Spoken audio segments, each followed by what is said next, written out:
dagger would give him a little bit of attack speed so that he can try to sneak towers. To be honest, Mundo, while he can backdoor towers, realistically, he is not the most optimal choice on their team to backdoor towers. Their best option would probably be someone like TF or, who else do they have?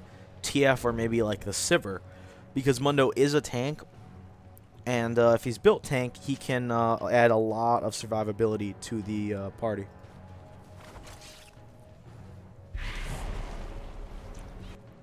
Here you see Mundo there. I miss a command attack, kind of a bad play for me. I command protect and command dissonance to speed away. He throws a cleaver. Not really sure the angle on that one. But, you know, I'm just a lot faster than Mundo unless he pops his ult because of all my moves. There you see the nice command attack, the nice command dissonance. I run through the dissonance before the I guess the aura breaks.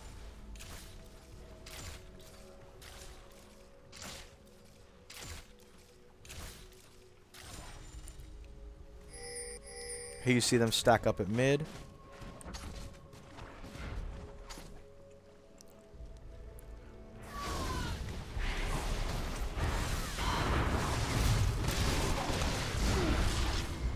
There you see the command protect.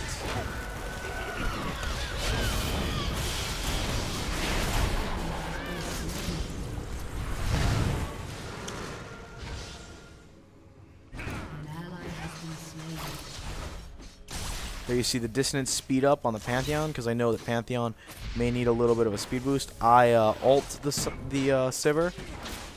There you see the command attack and the dissonance to kill her. I'm backing out because I've got very little health in this play. Pantheon gets into a fight with TF, which he really shouldn't have, but you know, he couldn't. He pretty much had to back out anyway. Fortunately, I think the Pantheon's mad that I snagged that kill there. There you see the command attack. You get caught out.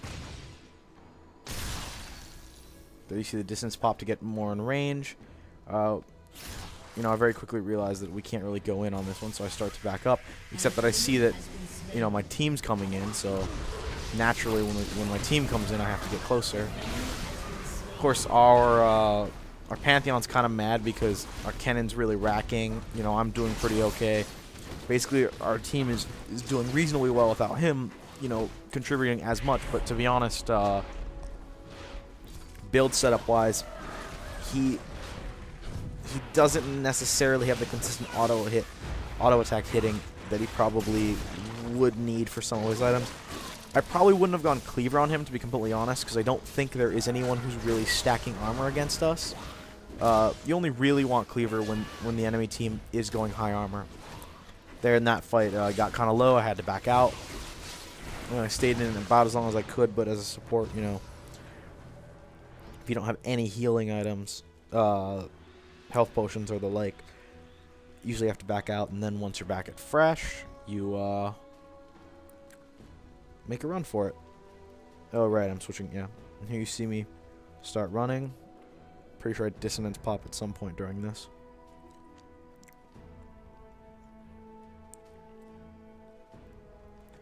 One of the key things to realize also about popping your command dissonance is the fact that it will speed boost your minions.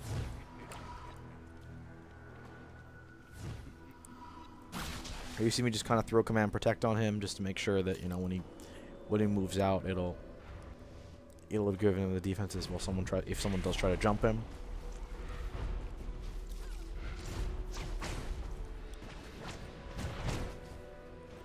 Here I'm playing a bit passive. Honestly, I don't really want to get snared by either snared or stunned by the TF, and so generally this can be a very. If I was a bit more confident in my play, I probably wouldn't mind going 1v2 against them in mid, but you know, that's sort of what happens when you're playing support. So yeah, Cleaver on Mundo. So there you see their first attempt to surrender. To be completely honest, I think they're right in their surrender vote in that they're down in kills. However, if they actually push towers well, they can change the towers from being even to you know, being ahead of us. The biggest problem with them going for towers right now is honestly the fact that in a good team fight, we could completely we can end up acing them. Even though we don't have a tank, their tank isn't building tank, so it's sort of an even weirder situation.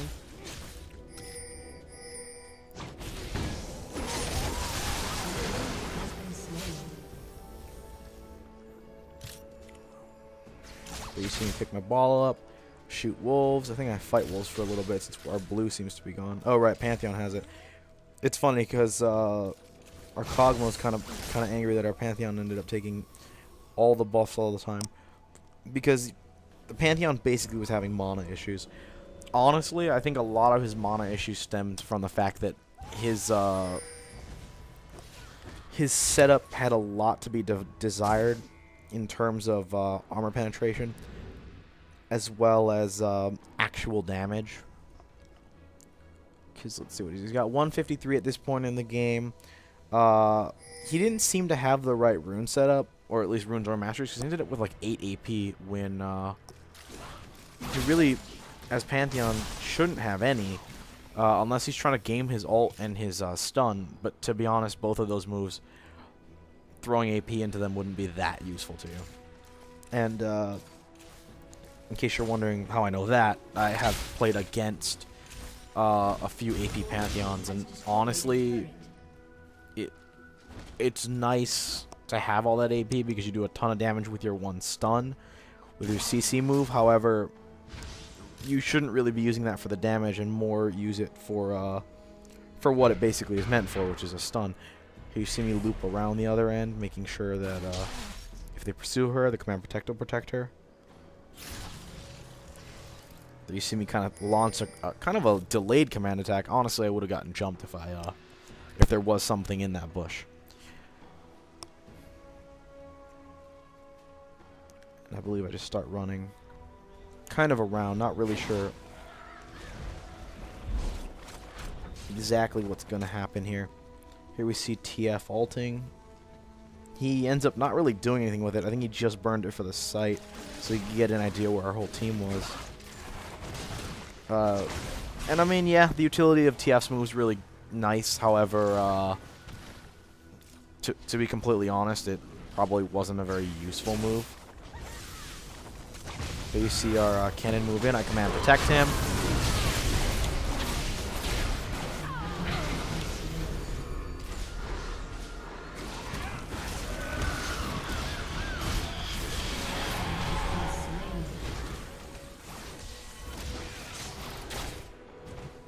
There you saw kind of a crazy fight.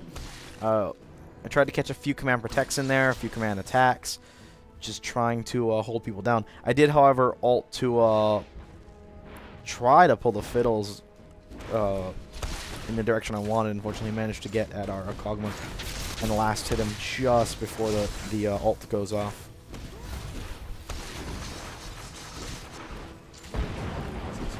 And there you see we take their mid tower down. That team fight, a tad reckless by both sides, but our side managed to win out. Let's see. So here we see that the Fiddles does have a Negatron Cloak. Their team isn't really building defenses. They've got a ton of offensive items. You have an APTF. You know, the Sarah's got her Madrid, so a little bit of magic damage there. But, excuse me, but very percentage based. You have the Fiddles obviously going AP. And then Mundo with the Cleaver, which, considering we don't have a tank and we don't really have anybody with armor, the Cleaver seems kind of unnecessary. But, of course, our team has 2 people with Cleaver. One being Kog'Maw and one being Pantheon. With Kog'Maw, it's an interesting pick. It makes sense because, honestly, his auto attacks, he can throw his auto attacks at pretty fast speeds. However, with Pantheon, it's a tough call because Pantheon's, a lot of his range comes from his Q and a lot of his poking comes from his Q, which will not apply the hits with the Cleaver, so only auto attacks will apply the hits. And to be honest, normally when you're fighting and you're hitting people, you tend not to auto attack them very much as Pantheon, at least in my experience. He's one of those, the very, very rare, but very, very awesome physical nukes in the game. There are very few of them. He happens to be one of them. He just has that very, very nice physical damage that makes him basically a nuker. You see a very, very nice auto attack to finish. I come near our cannon. I drop the ignite on the TF. I don't think he's gonna die. He gets pretty close, but not quite enough. I try to spot for the TF to see where he is. We speed boost across. I don't run into him. Oh, there he is. But of course he's just out of my reach. I do have flash, but I choose, you know, it's not really the best time to burn it. So we trade mid for bottom. I ping the inhibitor because I really don't want the Poppy to go back. I don't really know what she's trying to do by going back. I understand her defending. However, to be completely honest, if the Mundo decided to stay down there and take both that tower and that inhib, we probably could have also snagged their Nexus towers, or at least made an aggressive play at, you know, top tower or something. Maybe not both their Nexus towers, to be honest. Now that I look at how many people are back, but I definitely felt like we could do something.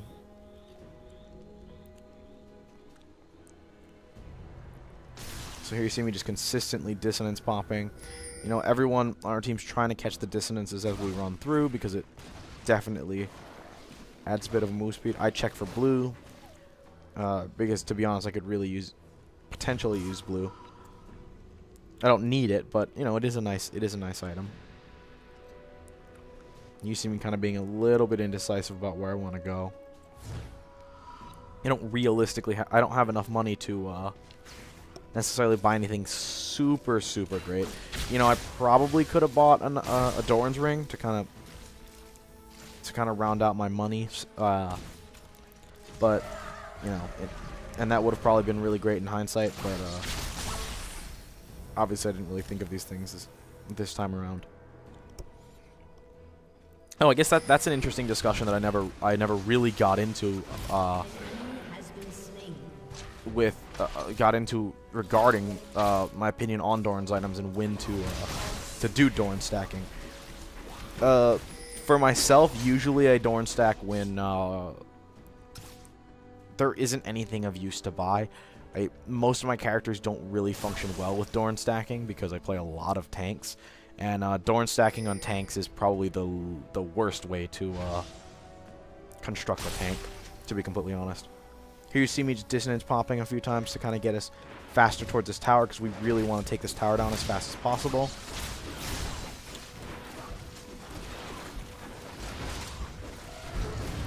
It almost doesn't even matter how much we do. So yeah, unfortunately our Pantheon during that got feared out. Oh, I get caught with the snare there. I pop my stuff to block. You see me miss my ult a little bit. I step away from the fiddles.